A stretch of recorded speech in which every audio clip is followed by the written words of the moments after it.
সারা দেশ জুড়ে বীর সন্ন্যাসী স্বামী বিবেকানন্দের ১৬২তম জন্মদিবস পালন করা হচ্ছে যথাযথ মর্যাদা সহকারে।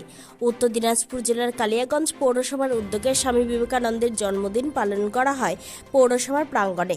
উপস্থিত ছিলেন কালিয়াগঞ্জ পৌরসভার পৌরপ্রধান রামনিবাস সাহা, উপপৌরপ্রধান ঈশ্বর রজক সহ অন্যান্য কাউন্সিলররা। এদিন পৌরসভার পার্শ্ববর্তী বিবেকানন্দ উৎসব ভবনের সামনে বিবেকানন্দের আবক্ষ মূর্তিতে মাল্যদান করে পৌরপ্রধান ও উপপৌরপ্রধান। পাশাপাশি শহরের প্রাণকেন্দ্র বিবেকানন্দ মোড়ে অবস্থিত বিবেকানন্দ পূর্ণমূর্তির মাল্যদান করা হয়। নিজস্ব সংবাদদাতা খবর, কালিয়াগঞ্জ।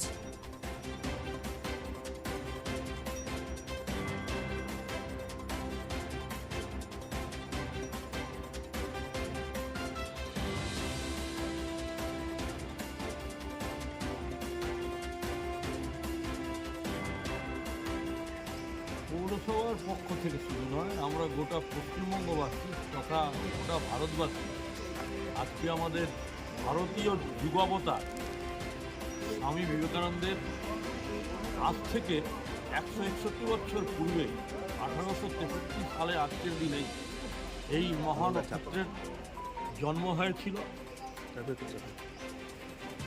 যার পরিবারে জন্ম নিয়েছিলেন আমাদের বিশ্বনাথ দত্ত তার পিতা এবং মাতা ভুবনেশ্বরী দেবীর এই প্রথম পুত্র, যিনি খুব অল্প বয়সেই আর্থিক, সামাজিক, ধার্মিক সব দিক থেকেই ভারতের জন্য চিন্তা করেছিলেন।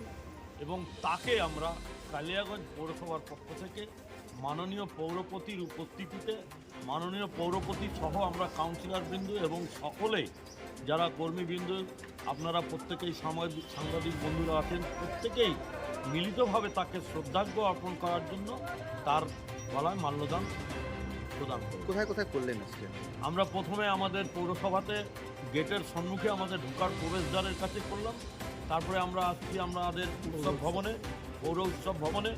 এরপরে আমরা যাব সিস্টার নিবেদিতার ওখানে।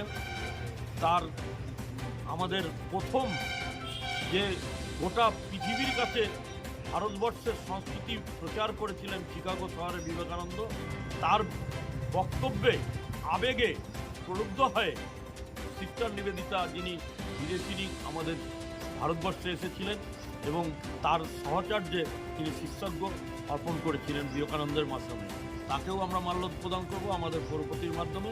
তারপরে আমরা যাব বিবেকানন্দ মোড়ে। আমাদের বিবেকানন্দ মোড়ে বিবেকানন্দর তার স্ট্যাচু আছে, সেখানেও আমরা তার